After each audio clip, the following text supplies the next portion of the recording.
संध्या का समय था। डॉक्टर चड्ढा गोल्फ खेलने के लिए तैयार हो रहे थे। मोटर द्वार के सामने खड़ी थी कि दो कहार एक डोली लिए आते दिखाई दिए। डोली के पीछे एक बूढ़ा लाठी टेकता चला आता था। डोली औषधालय सामने आकर रुक गई।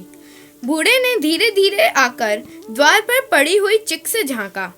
ऐसी साफ सुथरी जमीन पर पैर रखते हुए भय हो रहा था कि कोई घुड़क न बैठे। डॉक्टर साहब को मेज के सामने खड़े देखकर भी उसे कुछ कहने का साहस न हुआ। डॉक्टर साहब ने चिक के अंदर से गरज कर कहा, कौन है? क्या चाहता है? हुजूर, बड़ा गरीब आदमी हूँ। मेरा लड़का कई दिनों से बीमार है। कल सवेरे आओ, कल सवेरे। हम इस वक्त मरीजों को नहीं देखते। दुहाई है सरकार, लड़का मर जाएगा। हुजूर, 4 दिनों से आंखें नहीं खोली। कल सवेरे आओ, कल सवेरे। यह हमारे खेलने का वक्त है। हुजूर, बस एक निगाह देख ले, बस एक निगाह। लड़का हाथ से चला जाएगा हुजूर। 7 लड़कों में यही एक बचा है हुजूर। हम दोनों रो रो कर मर जाएंगे। सरकार, आपकी बढ़ती हो दीनबंधु। ऐसे उजड़े देहाती यहाँ प्राय रोज आया करते थे। डॉक्टर साहब उनके स्वभाव से खूब परिचित थे। कोई कितना ही कुछ कहे पर वे अपनी रट लगाते जाएंगे, किसी की सुनेंगे नहीं। धीरे से चिक उठाई और बाहर निकलकर मोटर की तरफ चले। बूढ़ा यह कहता हुआ उनके पीछे दौड़ा, सरकार, बड़ा धर्म होगा हुजूर, दया कीजिए। बड़ा दीन दुखी हूँ। संसार में कोई और नहीं है बापूजी। मोटर चली गई। बूढ़ा कई मिनट तक मूर्ति की भांति निश्चल खड़ा रहा। जब तक बूढ़े को मोटर दिखाई दी, वह खड़ा टकटकी लगाए उसी ओर देख ताकता रहा। शायद उसे अब भी डॉक्टर साहब के लौट आने की आशा थी। फिर उसने कहारों से डोली उठाने को कहा। डोली जिधर से आई थी उधर ही चली गई। उसी रात को उनका हंसता खेलता बेटा 7 साल का बालक अपनी बाल लीला समाप्त करके इस संसार से सिधार गया। बूढ़े माँ बाप के जीवन का यही एक आधार था। इसी का मुंह देखकर जीते थे। इस दीपक के बुझते ही जीवन की अंधेरी रात भाएं भाएं करने लगी। बुढ़ापे का विशाल ममता टूटे हुए हृदय से निकलकर उस अंधकार में आर्त स्वर से रोने लगी। कई साल गुजर गए। डॉक्टर चड्ढा ने खूब यश और धन कमाया, लेकिन इसके साथ ही अपने स्वास्थ्य की रक्षा भी की, जो एक असाधारण बात थी। डॉक्टर चड्ढा उपचार और संयम का रहस्य खूब समझते थे। उनके केवल 2 बच्चे हुए, एक लड़का और एक लड़की। इसलिए श्रीमती चड्ढा भी अभी जवान मालूम होती थी। लड़की का तो विवाह हो चुका था, लड़का कॉलेज में पढ़ता था। वही माता पिता के जीवन का आधार था। आज उसी की 20वीं सालगिरह थी। शहर के रईस और हुक्काम एक तरफ, कॉलेज के छात्र दूसरी तरफ बैठे भोजन कर रहे थे। कोई उधर से बुलाता, कैलाश, जरा इधर आना। कैलाश, क्या वहीं रह जाओगे? क्यों कैलाश, तुम्हारे सांप कहाँ है? जरा दिखाना। मृणालिनी, मुझे क्षमा करना, कल दिखा दूंगा। मृणालिनी और कैलाश दोनों सहपाठी थे और एक दूसरे के प्रेम में पड़े हुए थे। कैलाश को सांपों के पालने, खिलाने और नचाने का शौक था। तरह तरह के सांप पाल रखे थे। उनके स्वभाव और चरित्र की परीक्षा करता रहता था। जी नहीं, तुम्हें दिखाने पड़ेंगे। तुम रोज कल कल करते रहते हो। नहीं, कल जरूर दिखा दूंगा। इस वक्त अच्छी तरह दिखा भी तो ना सकूंगा। दिखा क्यों नहीं देते? जरा सी बात के लिए टाल मटोल क्यों कर रहे हो? मिस मृणालिनी इतनी सीधी और बोली है, इसलिए तो नहीं। देखना तो हम सब भी चाहते, पर कोई दिखाए तो सही। आप मेरी वकालत ना करें, मैं अपनी वकालत खुद कर सकती हूँ। कैलाश और मृणालिनी की झपी हुई सूरत देखकर मालूम हुआ कि इस वक्त उसका इनकार वास्तव में उसे बुरा लगा। ज्यों ही प्रतिबोध समाप्त हुआ, उसने मृणालिनी और अन्य मित्रों को सांपों के दरबे के सामने ले जाकर महुअर बजाना शुरू किया। फिर एक सांप को निकाला। इतने में एक दोस्त ने बोला, कहीं दांत तो न तोड़ डाले। दांत तोड़ डालना मदारियों का काम है। किसी के दांत नहीं तोड़े गए। कहिए तो दिखा दूं। नहीं नहीं कैलाश, ईश्वर के लिए इसे छोड़ दो। कैलाश ने उसकी गर्दन खूब दबाकर मुंह खोल दिया और उसके जहरीले दांत दिखाते हुए बोला, मेरे पास इससे बड़ा और जहरीला सांप दूसरा नहीं है। अगर किसी को काट ले तो आदमी आनन फानन में मर जाए, लहर भी ना आए। इसके काटने पर मंत्र नहीं। इसके दांत दिखा दूं? मित्रों ने आकर उसके दांत देखे और चकित रह गए।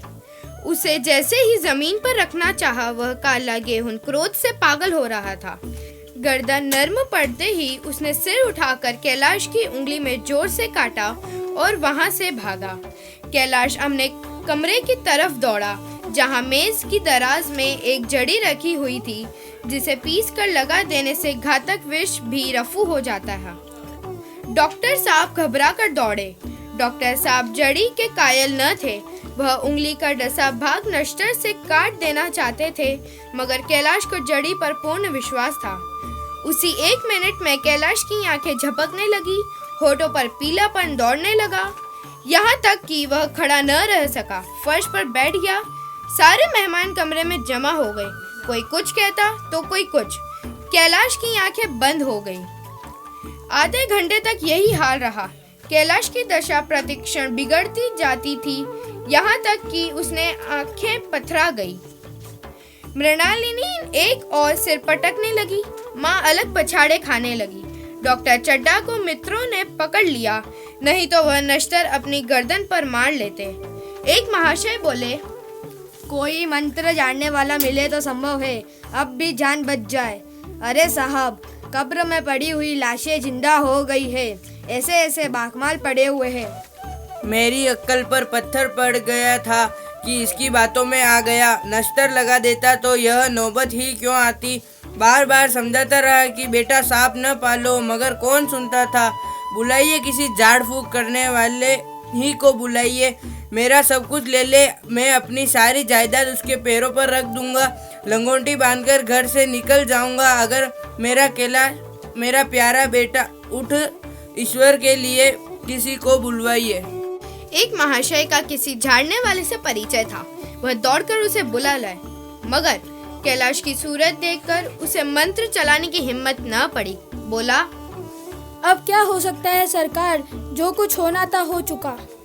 वहीं शहर से कई मील दूर एक छोटे से घर में एक बूढ़ा और बुढ़िया अंगीठी के सामने बैठे जाड़े की रात काट रहे थे। बूढ़ा नारियल पीता था और बीच बीच में खांसता था।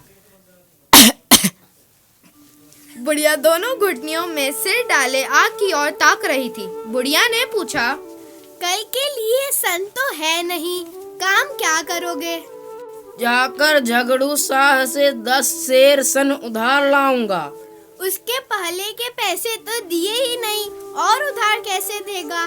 ना देगा ना सही, घास तो कहीं नहीं गई है, दोपहर तक क्या 2 आने की वीणा काटूंगा। इतने में एक आदमी ने द्वार पर आवाज दी। इतने में भगत ने गेट खोला।